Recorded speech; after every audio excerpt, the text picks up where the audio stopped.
दोस्तों, चिराग पासवान ने एक नई मुसीबत खड़ी कर दी है भारतीय जनता पार्टी के लिए। यह मुसीबत क्या है इस वीडियो में आपको दिखाऊंगा, क्योंकि लगातार भारतीय जनता पार्टी के तमाम नेता महाराष्ट्र चुनाव से ठीक पहले भी ये कह रहे थे कि इस बार जब बिहार में विधानसभा का चुनाव होगा ना, उसके बाद जो मुख्यमंत्री होना चाहिए वो मुख्यमंत्री भारतीय जनता पार्टी के खेमे से होना चाहिए।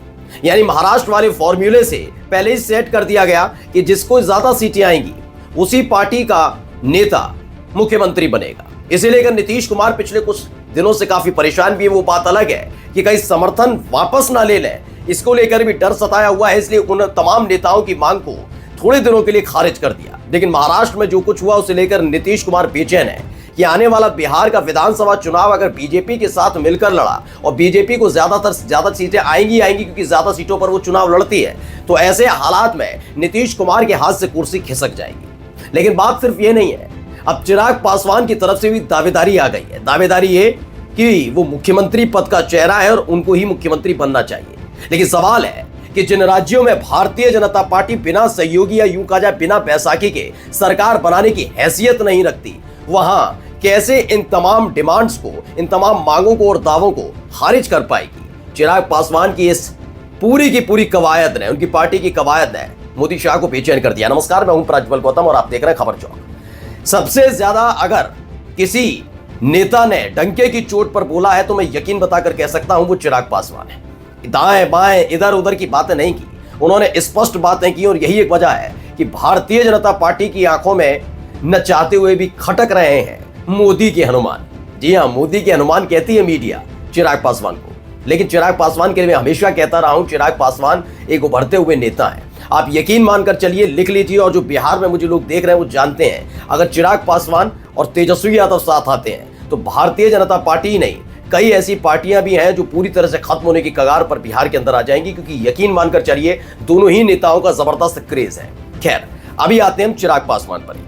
पहले खबर देखिए, एबीपी न्यूज की खबर है, चिराग पासवान करें बिहार का नेतृत्व, सांसद अरुण भारती बोले ये हमारी पार्टी और जनता की सोच। अरुण भारती लोक जनशक्ति पार्टी रामविलास के सांसद हैं, घर के ही सदस्य हैं चिराग पासवान के। दरअसल चिराग पासवान इसलिए भी इस तरीके से खुलकर बोल रहे हैं क्योंकि वो जानते हैं कि 100% स्ट्राइक रेट उन्होंने हर चुनाव में दिया। पहला चुनाव मैंने आपको दिखाया, लोकसभा का चुनाव 5 सीटें मिली और अकेले वही थे बिहार में जिन्होंने 5 की 5 सीटें जीती। गया वाली सीट छोड़ दीजिए जीतन राम मांझी की। खैर, अब आइए झारखंड में 1 सीट मिली, उसे भी जीत कर दिखाया उन्होंने। और यही बात बीजेपी को खटक रही है कि जिन राज्यों में उनका बेड़ा गर्क हो रहा है वहां पर चिराग पासवान के नाम की धूम क्यों देखने को मिल रही है। लेकिन चिराग पासवान का मकसद कुछ और ही है।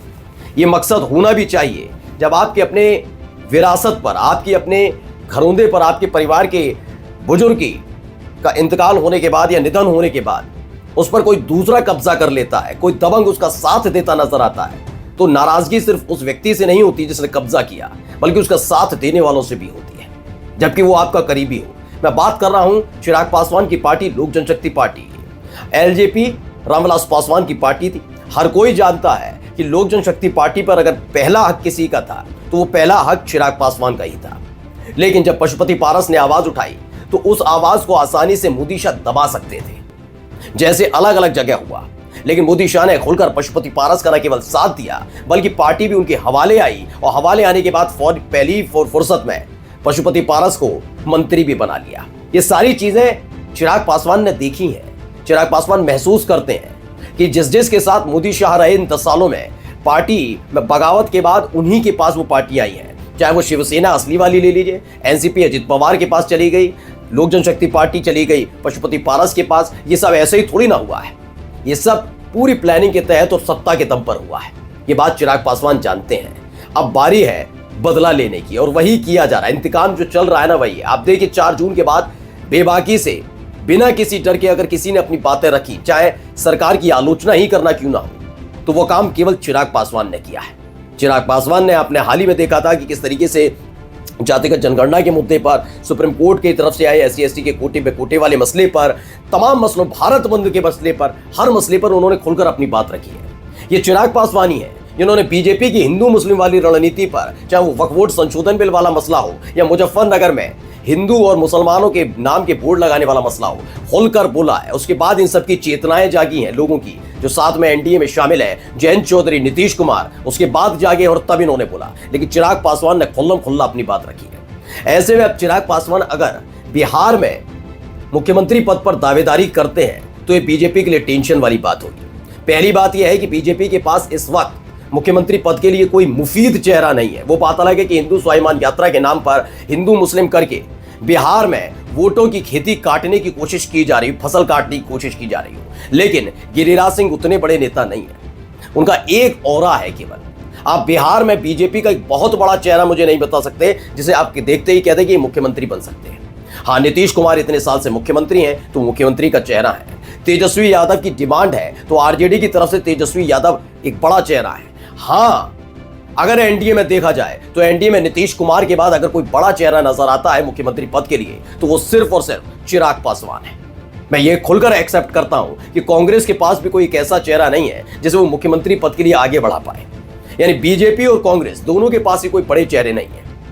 अब ऐसे में जब चिराग पासवान ये डिमांड सामने रख देंगे तो ये कहीं ना कहीं बीजेपी को डेंट पहुंचाता हुआ नजर आएगा। खबर आगे क्या है पहले पढ़कर बता देता हूं। देखिए, इसमें लिखा है, एलजेपी रामविलास के सांसद अरुण भारती ने कहा कि चिराग पासवान राजनीति में बिहार के लिए आए, बिहारियों के लिए आए। जो लोग कयास लगा रहे थे कि चिराग दिल्ली में जाकर कैबिनेट मंत्री बन गए, वो बड़े रोल में चले गए।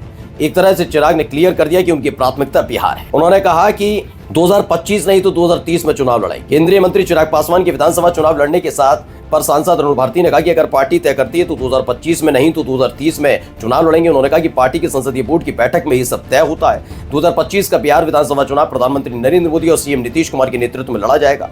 हमारी पार्टी के राष्ट्रीय अध्यक्ष चिराग पासवान के नेतृत्व में लड़ा जाएगा। यानी कि बिहार के नेतृत्व की बात भी कहा कि राष्ट्रीय अध्यक्ष करें बिहार का नेतृत्व। अब एक नई चुनौती इनको मिलने लगी है। मैं बार बार आपसे कह रहा हूं कि चिराग पासवान ज्यादा दिन इनके साथ रह नहीं पाएंगे।